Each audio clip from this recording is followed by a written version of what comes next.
FM News on point. Let's take a look at the news. I'm Lynn Komjisha.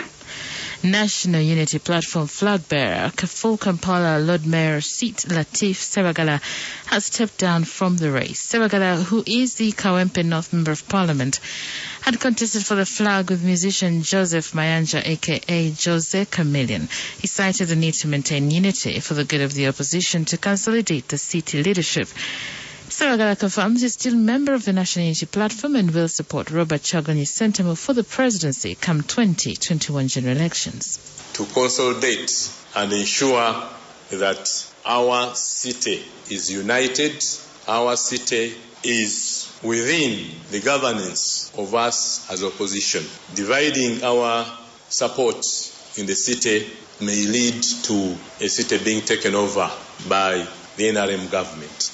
To cut the long story short, in the interest of the wider opposition and in the interest of our struggle in various dimensions, I'm stepping down from the position of Lord Mayorship for Kampala. The Democratic Party President Norbert Mao has revealed plans to rebuild party structures in his 5 years term of office to achieve the desired change of government. Mao was re-elected as party president and presidential flag bearer in the forthcoming general elections during the party delegates conference held over the weekend in Gulu. Mao says his focus is on building party structures from the grassroots, accountability and fighting indiscipline within the party. Kampala has been a big headache. For long there has been a cash bonanza here. Imagine if you have 1,500 applicants and you are charging on average 300,000. And many of the leaders in Kampala just used to take that as their prerogative. And some of the battles I've been having here, I now have to disclose to you, was always because I've been demanding accountability. So I became a problem. Even the battles I was having with some of the so-called UIDs, never mind their age, was about demanding accountability. Until I wrote to the donors in Europe and North America saying these are no longer youth, stop supporting them. Then they turned their guns on me. Now you know why the fight has been going on. So accountability is going to be a main issue. I'm very strict on accountability. Mao also hails the team he was elected with, saying it is a youthful team with energy, vigor and desire to deliver and will help him focus on bigger things than internal wars. For the last 10 years, I've only been fighting for DP with one hand because the other hand has been fighting my fellow members. So I am only fighting with one hand. So now imagine with this new team, now my second hand is now free. We are now in a position to fight for our party because I don't expect that this new team will be engaging me, requiring me to fight them. So now I have both hands to lead the fight.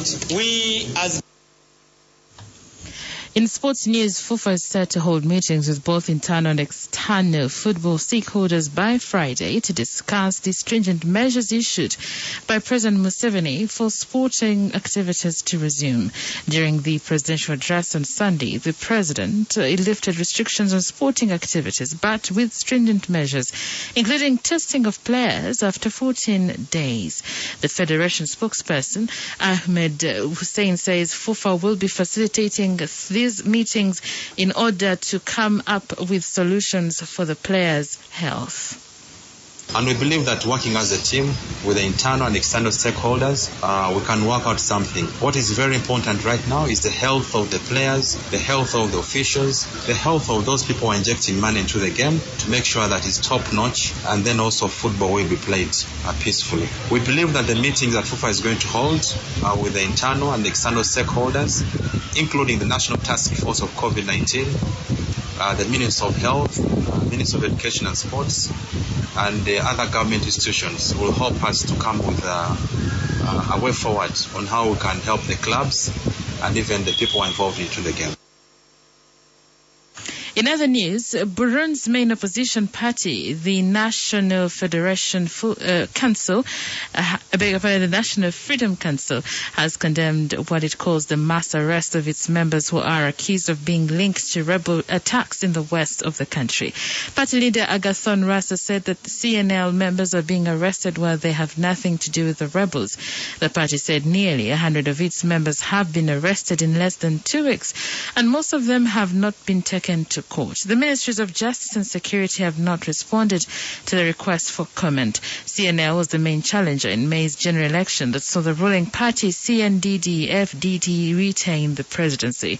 Mr. Rossa finished second with 24% of the vote. He said his party's representatives in the southwestern Bururi province have been arrested for holding an illegal meeting. Mr. Rasta added that there was nothing illegal in a regular meeting of a political party. XFM News on point.